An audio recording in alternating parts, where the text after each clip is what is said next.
Thank you for tuning in to Thoughts from the Shepherd's Heart. I'm Pastor Henry Sanders with Faith Outreach Christian Center, and it's a joy to be able to come to you and share with you each Tuesday night. I'm on a new series this month in September here. I'm talking about one of the plagues of our society. It's called discontentment. We shared with you last week how that it's controlling our world. Even in the church, there's a lot of people that are discontented. This isn't just a sad worldly thing. It's a life thing. Each one of us have to fight the thing of discontentment. It's an attack upon our thought life. It's an attack upon our being pleased with what we have and thankful and grateful, and to the point that we're willing to sacrifice that to get in debt or to step into another realm of life that has got a lot of consequences to it.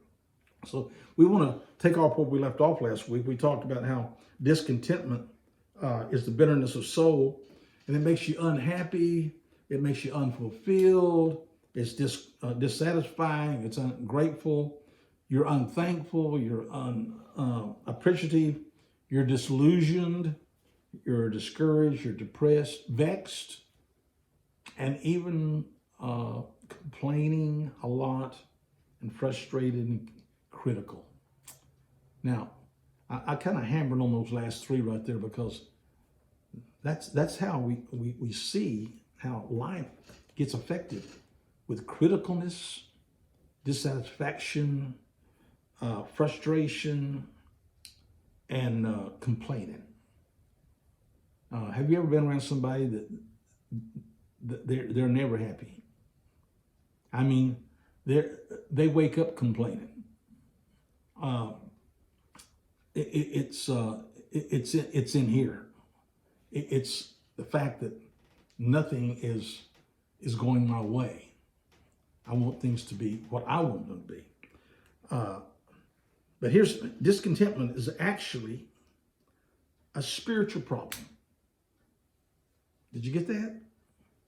Discontentment is a spiritual problem. It's a heart problem. Listen to 1 Corinthians chapter 10, verse 10.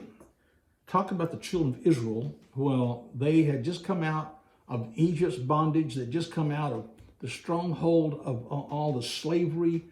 They come out of being in that condition for almost 400 years. They were there for more than 400 years, but some of that 70 years that they were doing pretty good.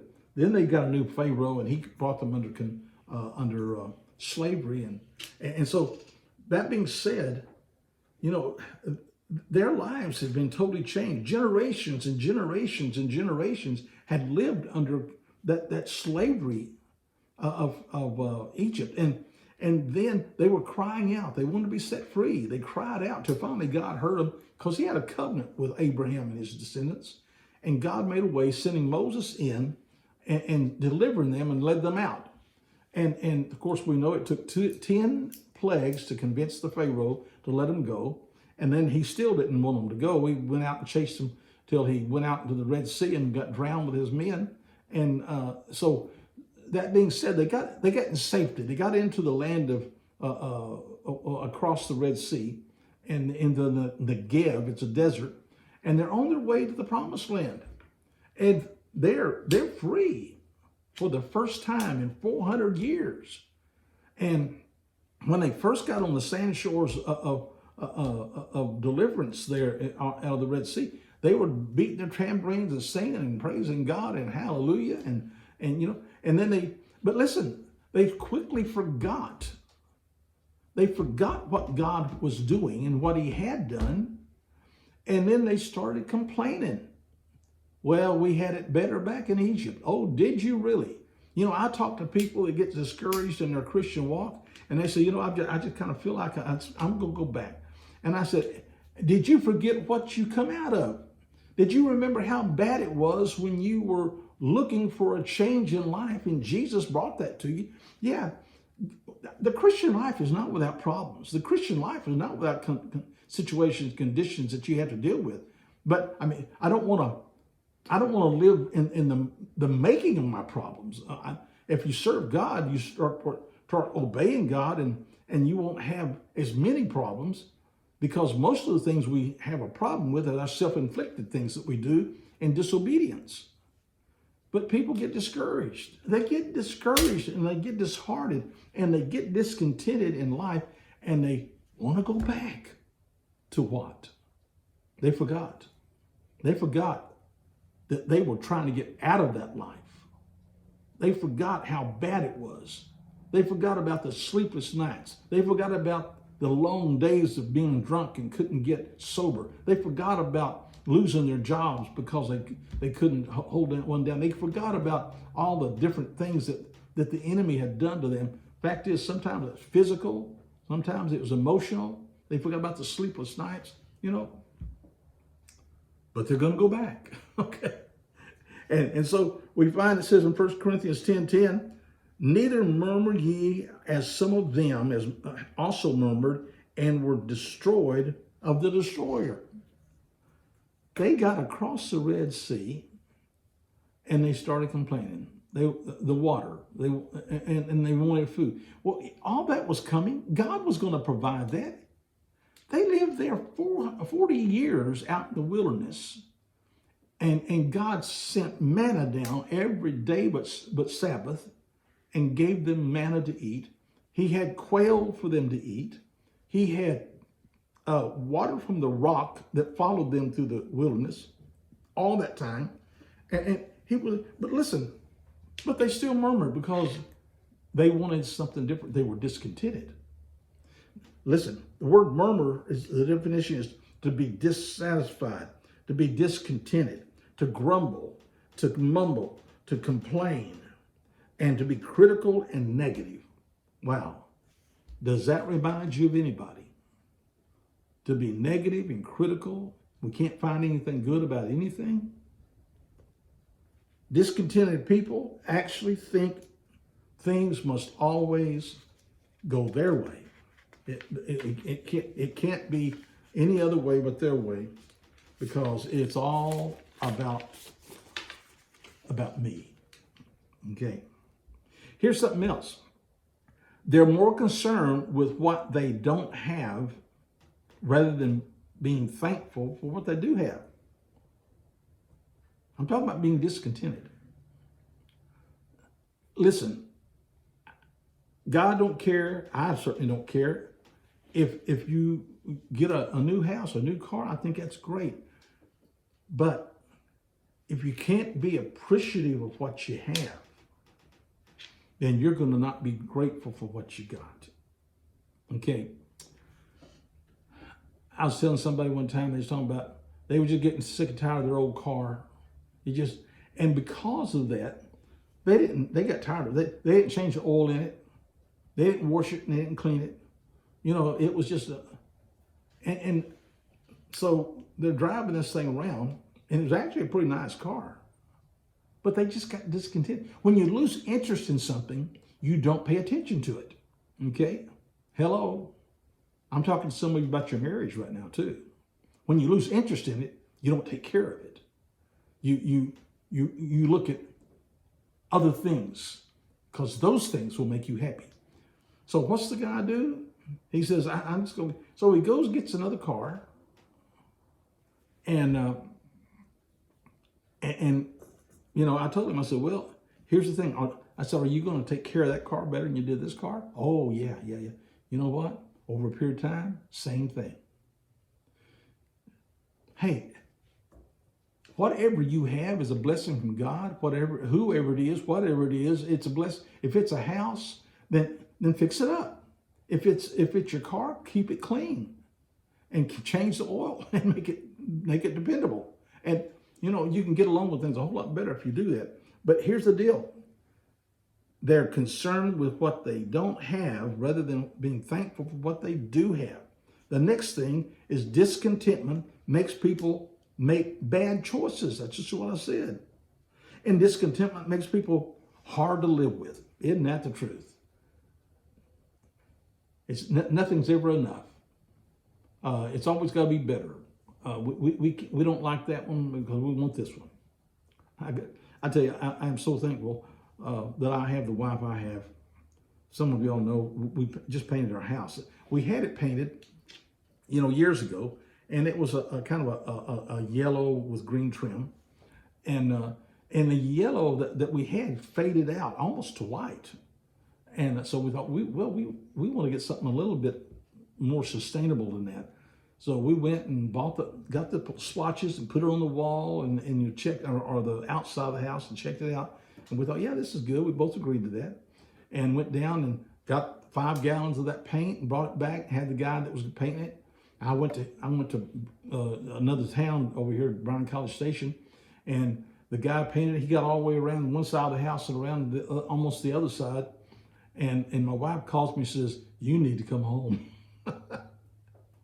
And I said, "For what?" She says, "You need to see this." So I get there, and this yellow we put on our house is yellow. I mean, it's a shouting yellow. It's really loud. And I told her, I said, "Well, we can go down and buy more paint and change it or whatever." She said, "Well, no, let's let him finish it and let's just see what, and yeah, it's loud." And so he trimmed it out and everything. And she said, says, "I'm contented with this." And I thought, well, thank God, because all she had to do was say, "I don't want that." So we're living with it, and we jokingly say this: our house is the GPS finder for Navasota. It's the brightest thing it's in that town. But what I'm getting at is you learn to just be contented with something. Here's something else. A discontented person never has enough and is never satisfied very long. Discontentment will cause major debt problems, marriage problems, which leads to divorce, and that's expensive. It leads to depression. Do you know discontentment can make you sick? Yeah, because discontentment runs close to discouragement. And discontentment runs close to depression. And so what happens is people that are never contented, they have a tendency of seeping down into a darkness and that brings on sickness. It said a while ago, a merry heart doeth good like a medicine, but a broken spirit dries the bones. So here's what we find. These people seek their contentment in other people. A discontented person seeks their contentment in other people. Their friends, their loved ones, possibly even an extramarital partner, which obviously is going to lead to divorce. I'm going to tell you, people cannot make you happy. People cannot, well, let me put it this way. People cannot make you contented. They can make you happy because happy is just a happenings. When it's not happening, you aren't happy, okay? Happiness is a mind thing. Contentment is a heart thing. So we find they seek contentment in other people or other places. Another house, another town. We just got to go someplace else. I know people that will move from Texas to go to Colorado because it's colder. Then they move back to Texas because it's too cold. Okay, it's crazy. We find people leaving California to go to Texas and over into Florida and other places, and that's politically the reason mostly. But it's like we got to get out of here. We got to change. Another thing is another position. I'm discontented because I want a different position. This is terrible conditions in my position, or I need a better job, or I don't like the leadership that's there. So I think I've shared this with y'all before. There was a couple in our church back, oh gosh, probably in the early 80s. Yeah, it was early 80s. And they come to me one Wednesday night for church and said, "Brother, we're gonna leave the church." I said, you're going to leave the church. And they were part of the leadership. And I said, well, for what? Well, we just think we need to leave. I said, no, you got to be honest. Well, there's just somebody that we have a problem with. And I said, well, let's go get it right. Well, no, we're going to move on. And I told them that day, I said, listen, if you don't get this taken care of and take care of it here, wherever you go, that person will be in the next church. If you're going to let people always make your decisions for you, rather than to say, you know what, I'm just going to love God and love them, and if I've got to stay out of the way or whatever, but I'm not going to let people make my decisions like that. And you know what? 15 years went by. I hadn't seen them 15 years. One day, knock on my door, and I went to the door, and here they stood. Tears in their eyes. Brother, can we come back to this church? I said, absolutely. We never wanted you to leave.